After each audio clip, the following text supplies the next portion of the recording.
Bonjour, ici Laurent Haché. Je vous présente mon prototype Apophis, un jeu pour 2 à 5 joueuses et joueurs de 10 ans et plus, avec des parties d'une durée de 30 minutes. Le matériel du jeu se compose de 6 pions divinités. Un pion divinité, c'est la statue qui sera utilisée lors des processions. Il y a 3 pions pour les déesses, la déesse Isis, Bastet, Hathor, et les dieux Seth, Osiris, Horus. Chaque divinité est accompagnée de cubes qui sont les cubes souvenirs. Et il existe une 7e divinité, Apophis, ici en noir, qui ne possède pas de pions, mais des cubes cauchemars. D'un plateau représentant l'Égypte avec les 3 principales étapes, les ports de départ des processions, les villages par où elles vont passer, et pour finir, la barque de Ré, où vont se terminer ces processions. Pour passer de l'un à l'autre, on utilisera les chemins. En bleu, il s'agit du Nil, et en marron, il s'agit des pistes du désert. 2 cartes adeptes avec lesquelles on va organiser les processions. Sur ces cartes, il y a la divinité que les adeptes vont soutenir et le symbole pour indiquer avec qui les adeptes sont prêts à se rallier. Enfin, il existe une fiche pour marquer les points. Dans Apophis, vous interprétez des grands prêtres de l'Égypte ancienne. Avec vos cartes adeptes, vous déplacez les statues des divinités de village en village. Ici, avec Osiris, on va le déplacer dans le village suivant et on y laissera un souvenir. Et avec Horus, on va le déplacer lui aussi dans le village suivant, mais cette fois-ci, on va remplacer un souvenir par un autre. Comme tous les joueurs et les joueuses agissent sur les mêmes divinités, les alliances se font et se défont fréquemment tout au long de la partie. Sans oublier le dieu Apophis, qui, à l'aide de ses cauchemars, va pouvoir perturber les processions. Pour l'installation, le plateau de l'Égypte est placé au milieu de la table. Les 6 pions divinités sont placés à gauche des ports. Chaque joueur va recevoir 5 cartes adeptes et une pioche personnelle dont le nombre de cartes dépend du nombre de joueurs. Ensuite, il y a ici 6 cartes adeptes qui sont placées face visible du côté de la barque de Ré et ils représentent le peuple. Enfin, les cartes restantes sont placées à côté du peuple. À son tour, un grand prêtre va choisir une carte de sa main, va la montrer aux autres joueurs et prendre une carte du peuple qui possède le même symbole. Ici, j'ai choisi Hathor avec la lyre, je vais donc prendre Seth avec la lyre. Si j'avais joué une carte qui possède un symbole qui n'est présent nulle part dans le peuple, alors dans ce cas-là, j'abandonne la carte et je vais prendre 2 cartes ayant le même symbole. Par exemple, les 2 avec le vizir. Une fois que c'est terminé, je vais pouvoir compléter ma main avec une carte de ma pioche personnelle. Le joueur déplace les divinités représentées sur les cartes. Ici, Hathor et Seth. Pour déplacer Hathor, ici présente, il peut aller sur ce village, celui-là ou celui-là.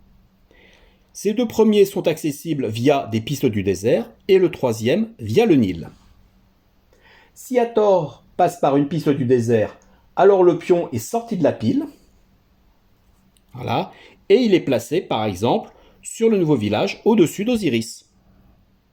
Inversement, si jamais on avait décidé d'aller sur ce village via le Nil, dans ce cas, on prend le pion d'Hathor avec toutes les divinités qui sont au-dessus, ici Isis, on laisse la divinité qui est en dessous, et on déplace ces 2 divinités pour les faire arriver sur Seth.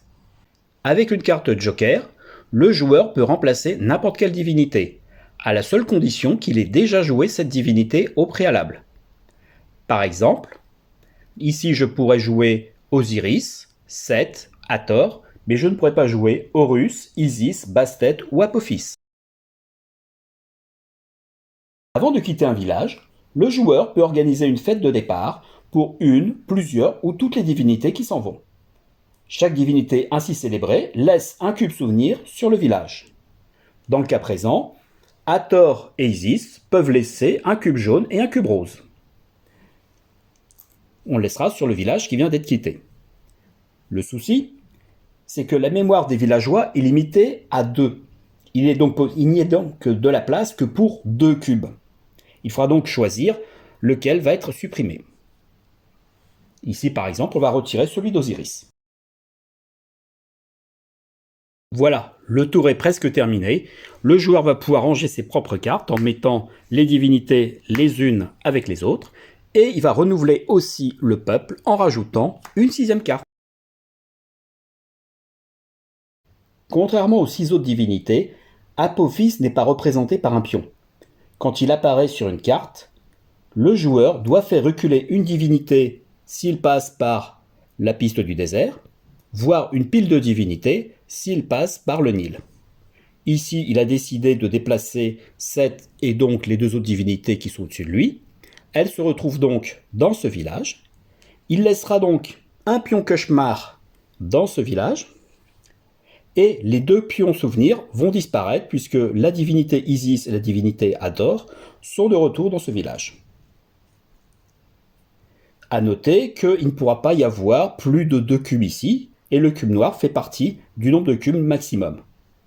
Donc en fait, un pion cauchemar peut chasser un pion souvenir. L'inverse n'est pas vrai, un pion souvenir ne pourra pas chasser un cauchemar. A noter aussi que si Apophis agit 2 fois dans le même village, il faudra mettre 2 cauchemars. Dès qu'une divinité monte dans la barque de Ré, elle se bat directement avec Apophis. Dorénavant, elle ne se déplace plus et Apophis ne fait plus reculer les autres divinités. En outre, dès qu'une carte avec une divinité embarquée, donc par exemple Hathor ici, est jouée, dans ce cas-là, le joueur remplace un cauchemar par un souvenir de cette divinité. Là, je vais remplacer ce cauchemar par le cube d'Hathor. Inversement, dès qu'on joue une carte Apophis, à ce moment-là, le joueur va remplacer un souvenir de la divinité, donc par exemple celui-là, et va le mettre à la place un cauchemar d'Apophis. Quand tous les joueurs ne peuvent plus piocher de cartes, la partie s'arrête. C'est le moment de faire les comptes et justement une fiche est prévue pour ça. Pour chaque divinité, il faut additionner les points de chaque village occupé par les souvenirs ou la divinité, ce qui donnera un nombre que chaque joueur multiplie par son nombre de cartes de cette divinité. Par exemple, pour Hathor, il faudra ajouter 3 plus 1 plus 5, ce qui va donner 9, et le multiplier par les 5 cartes d'Hathor qu'il possède. 5 cartes en comptant, évidemment, les jokers. 9 x 5, ça donnera 45 points. Ensuite, on passera à la divinité suivante, par exemple 7. Et enfin, on fait le total, et le joueur qui a le plus de points gagne la partie. Voilà, vous connaissez maintenant Apophis. Si ce jeu vous a plu, n'hésitez pas à me contacter pour le tester. À bientôt!